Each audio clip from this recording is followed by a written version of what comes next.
Oggi vediamo come si riproduce la vite per propaggine. Che cosa significa innanzitutto propaggine? Significa andare a prendere un ramo molto lungo della vite, piegarlo, andarla ad inserire sotto il terreno in modo che lì farà delle radici. È una riproduzione fedele della pianta.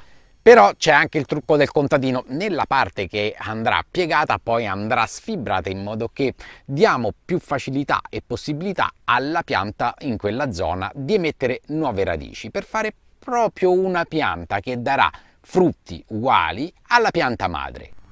Questa operazione è semplicissima, da sempre utilizzata da noi contadini per rimpiazzare quella pianta che si è seccata lungo una fila della nostra vite. Adesso andiamo subito a vedere come si fa. Mi raccomando, iscrivetevi, attivate la campanellina, un bel pollice in su se vi piacciono gli argomenti di questo canale. Facciamo subito un esempio semplicissimo. Eccoci qua, siamo di fronte ad una vite secca, dove però vicino ho una vite bella, fresca e rigogliosa. Cambio la posizione per fare una ripresa migliore. Ho una pianta a destra, ho una pianta a sinistra e al centro mi manca, come vedete, una pianta dove c'è questo palo, ed io qui devo fare questa riproduzione per propaggine. Semplice l'operazione, basta che della pianta vicino, una delle due, prendo un bel tralcio fruttifero, eccolo qua, di un anno, e lo vado a posizionare all'interno dello scavo che adesso realizzeremo. Lo scavo dovrà essere almeno 20 cm di diametro e 40 cm di profondità, e in questo scavo già mettiamo del fertilizzante, va benissimo, del letame maturo di ovino o di bovino, da mescolare al terreno, in modo che noi già fertilizziamo la futura piantina. Prima di posizionare il nostro tralcio all'interno dello scavo lo dobbiamo privare di tutti quanti i rami anticipati, puliamolo per bene.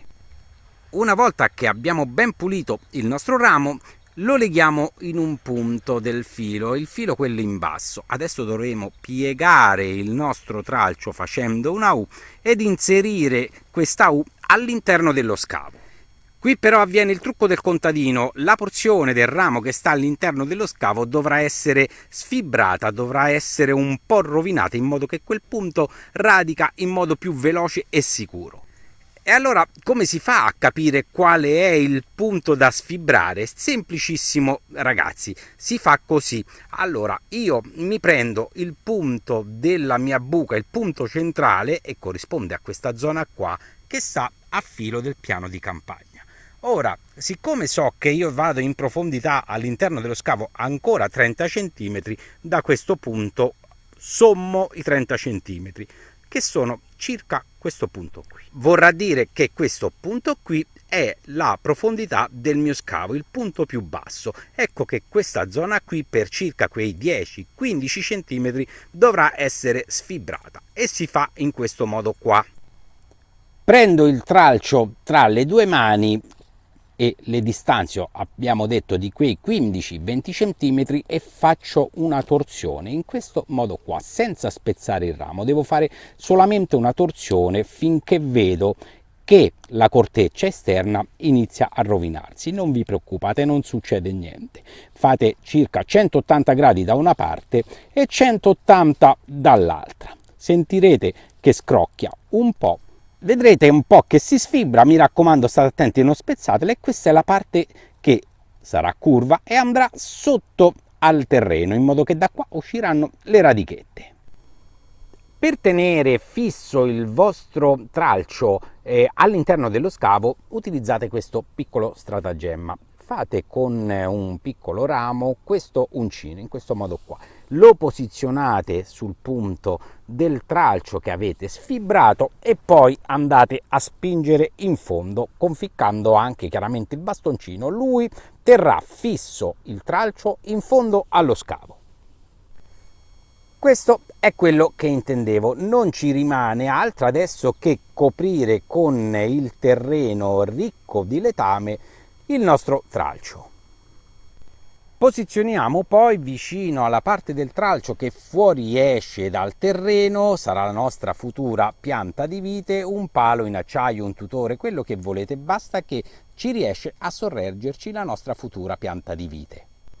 Controlliamo quindi il lavoro fatto. Questo è il tralcio della pianta vicino che io ho pulito, ho interrato là sotto, c'è la parte sfibrata da dove nasceranno le nuove radichette. Questa è la parte del tralcio che fuoriesce, sarà la mia nuova pianta. Ho poi cimato il mio tralcio a 4-5 cm sotto al primo filo. Vuol dire che sotto questo taglio, sulle prime 2 gemme, io andrò ad allevarmi i primi 2 rami, i primi 2 tralci, che andrò ad indirizzare verso sinistra e lo legherò sul filo, e verso destra sull'altro filo. Tutti quanti gli altri getti, gli altri germogli che nella primavera dell'anno prossimo fuoriusciranno, io li dovrò andare ad eliminare. Posso anche subito andare a cecare le gemme in questo modo qua, semplicissimo da farsi, così non nasceranno più germogli da questa parte di ramo fruttifero. Il periodo migliore per fare questo lavoro di moltiplicazione per propaggine va da novembre a gennaio. Il ramo che proviene dalla pianta madre andrà tagliato solamente dopo 2 anni, in modo che siamo sicuri che oramai ha ben radicato.